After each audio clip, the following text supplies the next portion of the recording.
So if you're following along, at this point, we now have Camper's eyes separated on multiple layers.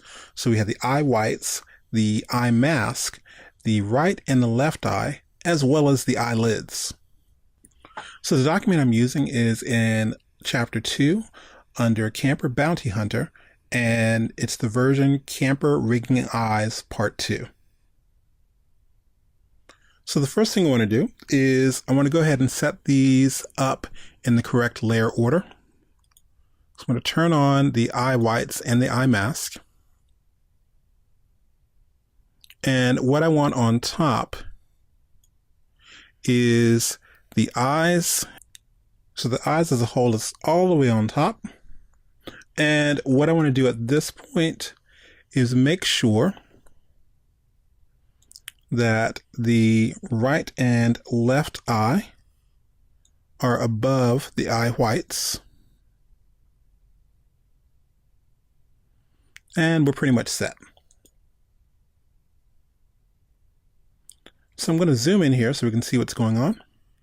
So what I want to do now is set up a mask, and that's going to cut off the portions of the eyeballs that I don't want to see. So to do that, I'll select the right eye, and I'll go to my Add Layers button, come down to Effects, and select the cutter. All right. And what I want to do at this point is set up what the cutter is going to use as a mask.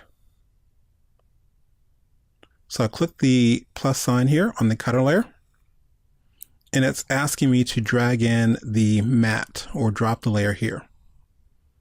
So we created a copy of the eye white and we called it eye mask. So I'm going to drag that right there.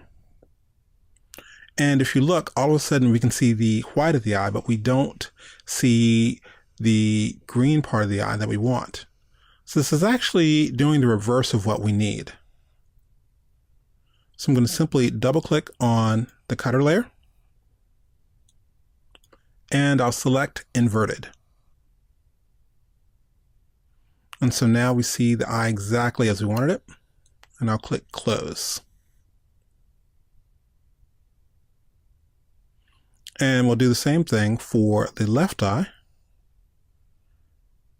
And we'll go to our Add Layers button, come down to Effects, go to Cutter, and we'll click the plus button on the cutter layer. And again, we'll drag the eye mask to that layer. We'll double click on the cutter layer and tell it to invert that selection as well. Okay. And last but not least, it's probably a good idea to go ahead and name the cutters. So I'll call this right eye cutter. And come to the other cutter.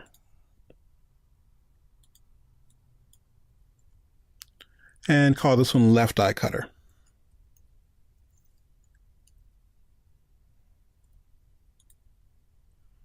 Now go ahead and collapse those.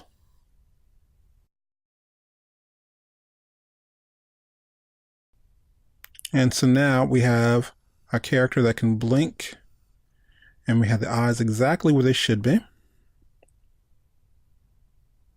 And last but not least, I want to give control over both of the eyes. So I'm going to add them to a peg.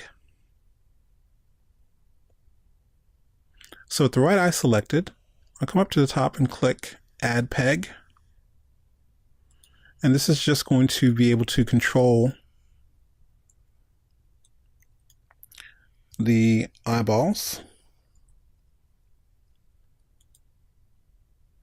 And I also want to click and drag up the left eye so it's also part of this peg. Now what a peg is a way that we can click to select both layers at the same time and still be able to move and rotate them if we need to. So I'll go ahead and collapse my new peg layer. I'm going to zoom out here. And I'm going to go to my advanced animation tools and click on the rotate button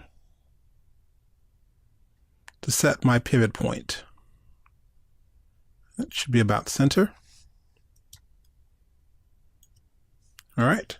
And now to show exactly why we did this, I can go to my transform tool and I can click to move the eyes around if I need to.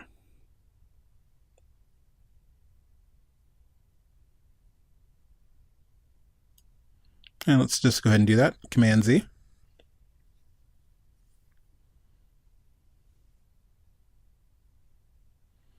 And last but not least, I can go ahead and select the eyes, the eye mask, the eyeballs, and the eye whites. I'll select all of these, and I'll right click and I'll group that selection.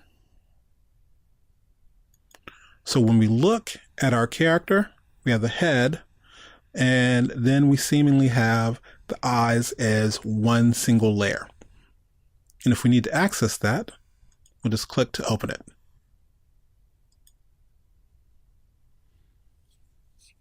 Now again, that was a lot of steps, and we covered that over 2 separate lessons.